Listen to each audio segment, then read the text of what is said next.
तो मित्रों ट्रायली फांदते समय गलती तुम मत करना जो इस लड़के ने तो कुछ ये है कि हमारे गांव में बहुत दिन से लाइट की बेला पड़ रही थी। तो मच्छर भी हमारा खून पीते पीते खिंचवाई गए। तो मैं भी रीस झांझ में चली देता हूँ डीपी लेने। तो भाई साहब सबसे पहले ट्रैक्टर निकाल कर आ जाते हैं हम ट्रायली के पास और हमारे हेवी ड्राइवर धर्मदादा लगाते हैं ट्रायली का डाला। और दोस्तों ये है हमारे ग्राम नांगली का राम मंदिर। तो दोस्तों अब मैं चल देता हूँ मेरे गाँव के टोरिया को लेकर डीपी लेने। और ये है हमारे ग्राम नांगली नदी जिसे पार करते हम आ जाते हैं बावनपुरा। बावनपुरा को प्रतापपुरा भी कहते हैं। और ये टोरिया इसलिए खुश हो रहे थे क्योंकि इनको मैं भावखेड़ी की माओ बाटी बोलकर लाया था। और हमारे अशोक दादा तो ऐसे मुस्कुरा रहे थे जैसे एक दो माओ बाटी मुंडे में ही रखी हो। और इसके बाद जब मैं पीछे देखता हूँ तो टोरिया सवैदा के ऊपर ही चढ़ गए थे। तो ऐसे ही उदम मस्ती करते हुए पहुंच जाते हैं हम जमुनिया जोड़ गौशाला के पास। और गाइस अब हम आ जाते हैं ग्राम जमुनिया हटे सिंह। और यहाँ आते ही मैं लगाता हूँ हमारे कृष्णदा लाइनमैन को फोन। और इतने में हमारे हरिओम दा भी चैन कुप्पी लेकर टपक जाते हैं। और इना दादा ने तो माओ बाटी का लालच में एकला ने ही चैन कुप्पी टाइली में पटक दी थी। पर इन्हें क्या पता था मेरी तो जीबान फिसल गई थी यार। तो भाई साहब अब हम चल देते हैं और आ जाते हैं हमारे कृष्णदा लाइनमैन के पीछे और हमें हो जाते हैं हमारी नई डीपी के दर्शन। और आज तो हमारे कृष्णदा भी वसूली भाई से कम नहीं लग रहे थे।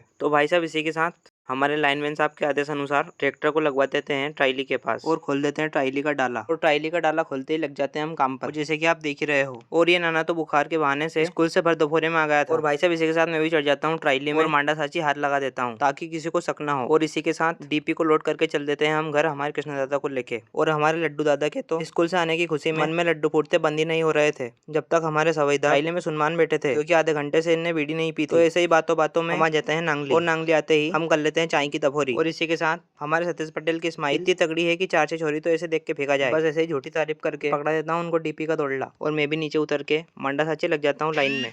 और फाइनली रखा जाती है हमारी डीपी और आ जाते हैं अपने घर। तो आज के लिए इतना ही, मिलते हैं अगले ब्लॉग में, तब तक के लिए राम राम।